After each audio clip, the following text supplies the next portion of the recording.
Assalamualaikum warahmatullahi wabarakatuh. Sehat selalu buat teman-teman semuanya. Yang pastinya dilancarkan segala aktivitas dan rezekinya.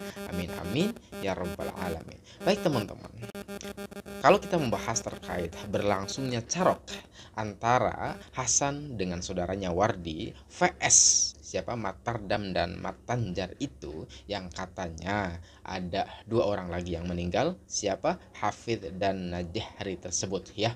Nah, bahwa begini, ada seseorang yang melihat langsung kejadian berlangsung tersebut, bahwa ini juga ada sebuah kabar yang telah ditayangkan oleh sebuah media, bahwa ketika kita melihat berlangsungnya carok tersebut antara 2 vs 4 itu, ternyata ada seorang tukang pecel ayam, pecel lele di dalam sebuah kamera tersebut.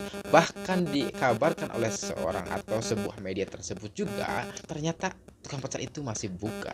Dan barangkali pedagangnya bukan hanya satu, minimalnya dua biasanya tukang pecel itu. Dua orang pecel yang telah dikabarkan oleh media itu adalah masih dagang, masih buka dagangannya, dan sempat melihat secara langsung terjadinya berlangsungnya carok tersebut antara keenam orang tersebut. Ini akan kemudian dikatakan bisa memperberat juga bisa meringankan pelaku Hasan dan Wardi di pengadilan nanti, atau ini juga akan memperkuat sebuah bukti atau alat bukti. Bisa alat bukti itu juga bisa meringankan dan memperberat daripada Hasan dan Wardi tersebut. Kita tahu bahwa untuk mentersangkakan seseorang atau seorang pelaku itu adalah minimalnya dua alat bukti ya teman-teman. Nah, salah satu daripada alat bukti itu adalah keterangan saksi, bahwa pedagang ini termasuk adalah saksi, maka iya, keterangannya adalah alat bukti. Ini salah satunya untuk bisa menjerat daripada tersangka tersebut. Ini satu. Dan yang kedua, barangkali sudah ditangkap adalah pengakuan dirinya sendiri pelaku tersebut, yaitu pengakuan pelaku juga adalah bagian daripada alat bukti. Ini yang kemudian sudah fix, sudah memenuhi unsur pidana, memenuhi dua alat bukti tersebut, akhirnya menjadi tersangka. Nah teman-teman, yang menarik juga bahwa ketika pedagang lele atau pecel lele itu masih buka dan menyaksikan langsung terjadinya carok itu, apakah bisa memperingat atau memperberat daripada pelaku tersebut sebelum hakim memvonis itu? Nah, sebelum melangkah jauh ke sana, bahwa begini, eh kabar simpang siur atau berbagai macam versi antara versi pelaku Hasan dan Wardi juga versi korban, yaitu Matardam dan Matanjar, dan juga saudara atau sepupu dan temannya Hafid dan Najahri itu. Ada kabar yang beredar bahwa versi korban itu kan katanya menggunakan celuritnya itu satu, yaitu Matanjar saja, selebihnya itu adalah tangan kosong. Ada juga dikabarkan lagi Matanjar itu hanya menggunakan celurit dan kemudian sajam oleh Matardam, dan yang dua orang itu tangan kosong. Nah, ini adalah sesuatu yang memang versi menurut mereka. Nah, ada lagi versi menurut Hasan dan Wardi itu, bahwa ketika ia itu menyapa, mau kemana kak, kira-kira begitu. Di situ kemudian berhenti, apa lo urusannya, nggak usah tanya-tanya begitu. Bahkan katanya ditoyor kepalanya, bahkan katanya ada yang mengatakan juga media ditampar lah. Kemudian bahkan Matardam itu dikatakan oleh media juga adalah mengeluarkan daripada celurit. Dan ini pengakuan daripada Hasan, mengeluarkan celurit itu. Akhirnya Hasan sempat memegang tangan Matardam yang mengeluarkan celurit tersebut. Nah, akhirnya Matanjar mempersilahkan untuk mengambil celuritnya ke rumah itu. Terus juga dikatakan bahwa dari versi yang kedua ini adalah ternyata empat orang itu menggunakan celurit semua.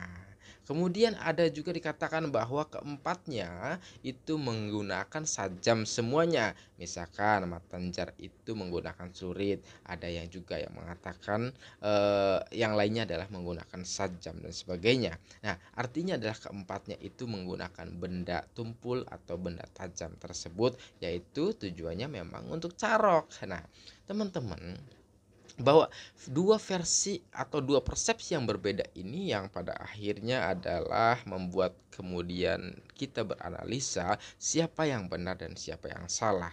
Teman-teman, bahwa poinnya begini sih menurut saya ya, bahwa ketika kemudian polisi itu mentersangkakan, apakah memenuhi unsur pidana atau memenuhi dua alat bukti tersebut atau tidak. Yang tadi saya katakan bahwa untuk mentersangkakan seorang itu kan minimal dua alat bukti. Yang pertama adalah keterangan saksi, itu adalah bagian daripada alat bukti. Siapa keterangan saksinya? Misalkan tukang pecel yang masih bangun pada malam itu karena kejadiannya adalah jam 9. Biasanya tukang pecel juga memang masih dagang atau belum habis dagangannya. Nah, akhirnya tukang pecel ini akan menjadi seorang saksi di pengadilan itu dan juga menjadi alat bukti. Keterangannya adalah sebagai saksi yang merupakan alat bukti. Nah, yang pertama, alat bukti yang kedua juga adalah keterangan saksi atau pelaku itu yang mengatakan bahwa iya saya telah misalkan mengeksekusi, kemudian saya telah melangsungkan daripada carok tersebut. Ini adalah pengakuan. Nah, sudah memenuhi unsur alat bukti atau dua alat bukti tersebut antara keterangan daripada tukang pecel dengan keterangan daripada pelaku tersebut. Nah, tersangkalah sudah. Setelah tersangka, kemudian seorang tersangka akan dikirim berkasnya ke kejaksaan. Kejaksaan kemudian setelah di P21 kan dibuat surat dakwaan oleh kejaksaan dan dikirim ke pengadilan, dan di situ nanti akan kemudian dipersidangkan. Di sini nanti akan terlihat siapa yang kemudian eh beraneka ragam versi tersebut, yang mana antara misalkan yang megang celurit itu hanya satu orang, yang tiga orang tidak menggunakan celurit lah, kira-kira begitu. Bahkan ada yang mengatakan dari versi yang lain juga mereka itu sebenarnya banyak, bahkan sampai 10 katanya.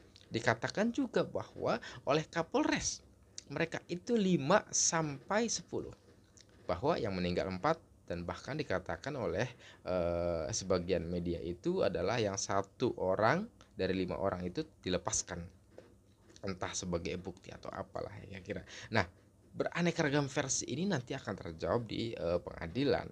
Siapa yang sebenarnya? Artinya begini, bahwa keterangan saksi kan yang dijadikan sebagai alat bukti itu akan dikembangkan dan dikembangkan oleh pihak kepolisian, maka nanti akan terjawab sepenuhnya di persidangan siapa yang sebenarnya keterangannya adalah benar, apakah daripada versi korban atau versi daripada pelaku, kira-kira begitu. Yang jelas selama ini banyak yang beredar itu adalah dari sisi versi pelakunya dan hanya sedikit daripada versi korbannya. Sedangkan kita tahu teman-teman, kalau memang iya benar adanya bahwa ada 5 saja misalkan yang satu itu dilepaskan lari, berarti kan dia itu sebagai saksi. Saksi juga bagian daripada alat bukti. Artinya untuk memperkuat nanti juga di samping sebagai dasar untuk mentersangkakan adalah alat bukti, keterangan saksi tersebut juga nanti di pengadilan akan apa ya dimintai keterangan sebagai saksi juga. Nah, yang kedua juga apalagi misalnya kalau yang disebutkan oleh Bapak Kapolres itu kan adalah 5 sampai 10. Artinya kan sudah jelas di situ sebenarnya bagaimana kronologi yang sebenarnya. Selama ini kronologi yang ada itu memang simpang siur. Nah, yang benarnya juga yang mana? Kita belum tahu. Untuk itu akan kita tunggu progres atau rilis atau press conference oleh Kapolres Bangkalan tersebut ya, teman-teman. Nah, ini yang kita tunggu-tunggu. Bahwa kalau memang benar adanya sampai 10 orang itu berarti jelas banget kesaksiannya. Bahkan bukan hanya tukang pecel, ya. Kalau 10 berarti yang meninggal itu 4, berarti 6 sebagai saksi. Maka ini yang akan bisa menentukan apakah ia itu tidak melihat.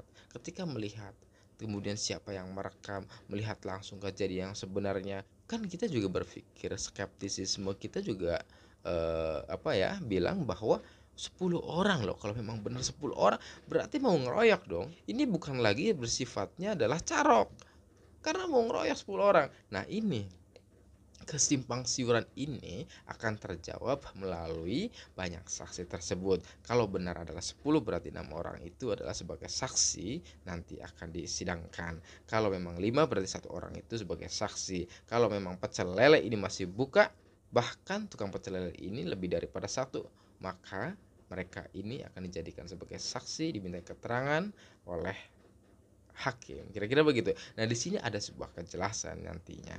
Siapa yang sebenarnya adalah benar, siapa yang sebenarnya adalah salah.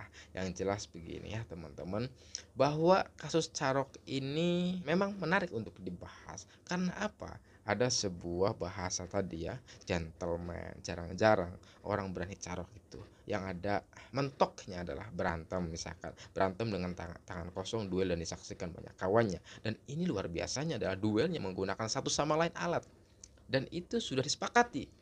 Kalau begitu Carok duel berdua dengan menggunakan alat atau benda tajam semuanya, kan menarik. Ini sebenarnya salah satu yang kemudian kita asik membahasnya, kita semangat atau penasaran untuk membahas ini karena jarang-jarang. Itulah ya teman-teman, sekali lagi bahwa kita membahas ini bukan dalam arti ikut sana, ikut B, ikut A, tidak, tetapi adalah kalau salah ya kita katakan salah, yang benar kita katakan benar. Nah, di antara mereka siapa yang benar? Saya pribadi ya semua salah, karena mereka memang tidak bisa menahan hawa nafsunya. Karena begini teman-teman, bagi saya mencoba husnudon. Kalau saya mencoba melihat media daripada misalkan Hasannya, kemudian saya melihat daripada Matanjar dan Matardamnya, mereka itu selalu menggunakan peci, mengenakan pecinya untuk beribadah itu, pengajian, tahlil dan sebagainya menggunakan atau mengenakan sarung itu. Husnudon saya adalah mereka ternyata adalah orang-orang baik semua sebenarnya. Hanya saja pengendalian hawa nafsu itu yang seringkali kita jarang bisa menahannya, dan jarang-jarang orang yang bisa menahannya. Untuk itu yang bisa menahan hawa nafsu kita dari obsesi kita, dari emosi kita dan sebagainya, ini adalah yang terbaik sesuai juga dengan ajaran Islam itu. Terima kasih buat teman-teman semua yang selalu menyimak. Insya Allah kasus ini juga akan menjadi sebuah pelajaran sekali buat kita semuanya, dan kasus ini menjadi dasar buat kita semuanya.